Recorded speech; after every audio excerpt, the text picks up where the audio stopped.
Kalye survey tayo mga kabungisngis. Ayan, tanongin natin si Sir.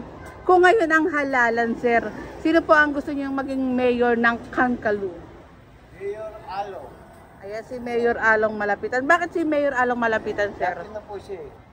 Tsaka pa lang po natutulog sa amin sa Toda. Ano po ba mga nagawa ni Mayor Along Malapitan na pinakagusto niyo po? Sabi, mahirap lang isa-isa eh. Kaya nga sa sobrang dami, hindi mo na masabi dahil actual na rin to, hindi mo na rin maisip.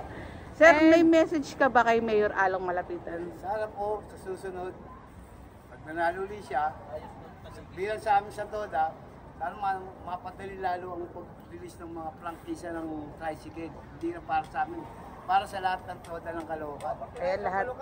And mensahe ng pasasalamat po kay Mayor Along Malapitan. Okay, maraming salamat sa lahat ng biyayang na ibigay niyo sa amin. Sir, matanong ko lang, pinabayaan ba kayo ni Mayor Along Malapitan Ang po? Toda po, hindi niya naman napapabayaan. Kaya full support ang Toda. Toda sa kay Mayor Along. Ayan, salamat din po.